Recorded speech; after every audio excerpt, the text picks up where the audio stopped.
Hai teman-teman, kali ini aku mau cerita tentang pengalaman paling enggak masuk akal, tapi nyata, yang dialamin temanku sendiri.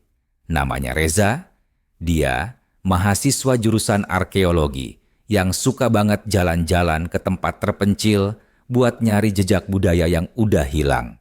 Reza ini tipikal orang yang rasa penasarannya tinggi banget.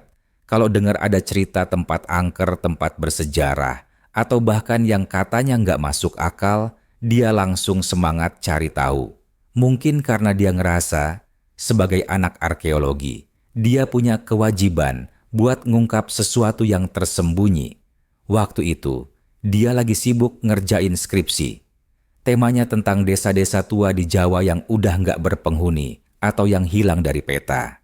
Gara-gara itu, dia sering pergi ke perpustakaan, tanya-tanya ke warga tua di desa, dan gabung di forum-forum horor buat cari petunjuk.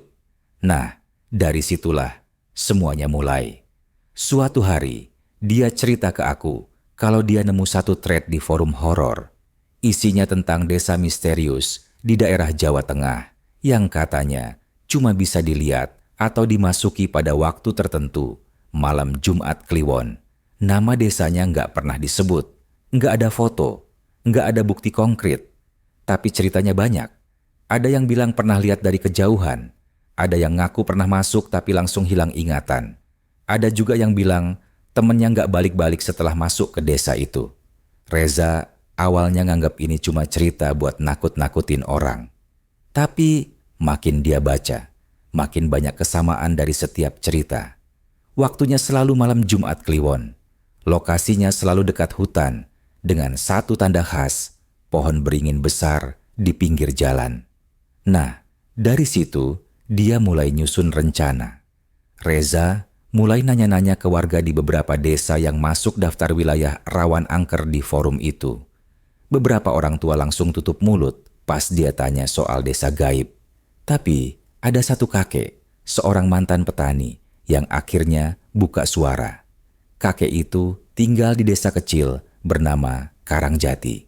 Dia bilang, dulu sekali, waktu dia masih muda, dia pernah dengar suara gamelan dari dalam hutan pas malam Jumat Kliwon. Tapi pas dia dekati, suara itu hilang. Dan besoknya, salah satu temannya yang ikut nggak pernah pulang. Kakek itu bilang gini ke Reza, kalau kamu ketemu pohon beringin besar di jalan sunyi dekat hutan, dan kamu dengar suara aneh pas malam Jumat Kliwon, mending putar balik. Jangan ikuti suara itu. Jangan sekali-kali masuk jalan setapak yang tiba-tiba muncul. Reza justru makin tertarik. Dia catat semua informasi itu, termasuk waktu, tempat, dan rute yang kemungkinan mengarah ke desa misterius itu. Dan parahnya, dia mutusin buat nyoba nyari desa itu sendirian. Waktu itu aku sempat bilang, "Lo yakin, Zaa?" Gila lo, ini bukan film dokumenter. Ini desa yang katanya muncul cuma pas waktu-waktu tertentu. Lo mau ngilang beneran? Tapi dia cuma ketawa. Justru karena itu gue harus coba. Siapa tahu ini warisan budaya yang udah lama hilang. Kalau gue bisa nemuin jejaknya, ini bakal jadi skripsi yang gak bakal dilupain dosen-dosen gue. Akhirnya, dia mulai siapin semua. Mulai dari alat perekam suara, kamera kecil, baterai cadangan, GPS, senter, sampai makanan ringan dan air. Dia juga bawa peta kuno yang dia dapat dari arsip universitas yang katanya menggambarkan wilayah-wilayah desa lama zaman penjajahan. Anehnya, ada satu titik di peta yang gak ada nama desanya, tapi simbol desanya jelas. Hari keberangkatannya jatuh tepat di malam Jumat Kliwon. Aku masih inget banget karena malam itu langitnya mendung berat, angin kencang dari sore, kayak udah ngasih tanda sesuatu bakal kejadian. Aku sempat kirim pesan terakhir ke Reza, hati-hati ya bro, kalau udah mulai ngerasa aneh, cabut aja, jangan maksain. Tapi dia cuma balas emoji jempol. Dia berangkat naik motor sore hari. Perjalanannya ke arah daerah yang namanya nggak begitu terkenal. Jalan kecil, sepi, bahkan sinyal HP udah mulai hilang sejak jam 7 malam. Sesuai petunjuk dari si kakek, Dia mulai nyari pohon beringin besar yang katanya jadi gerbang masuk. Dan ya, sekitar jam 8:30 malam, dia nemu pohon beringin itu. Besar banget. Akarnya keluar dari tanah kayak gurita dan batangnya dipenuhi lumut.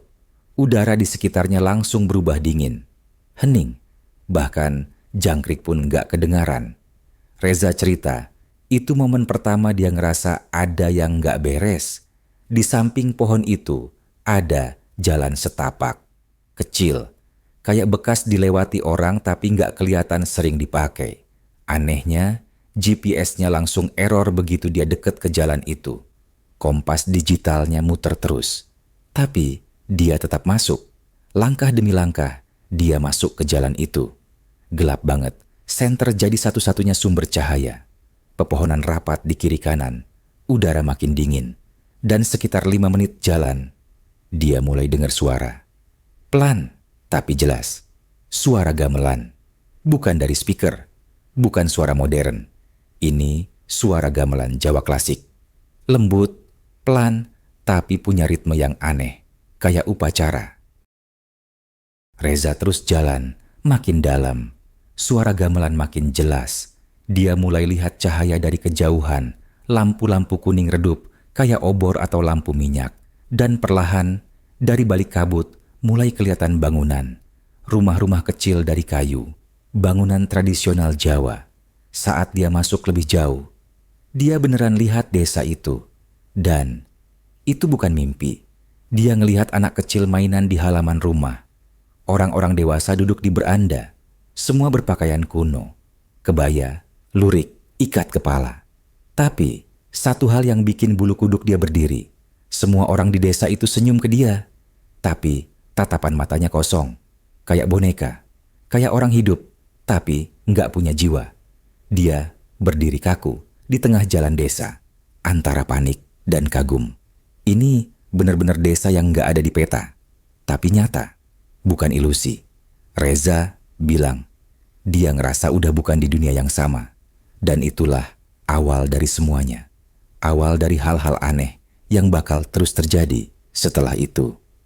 Terima kasih sudah berani mendengarkan kisah malam ini.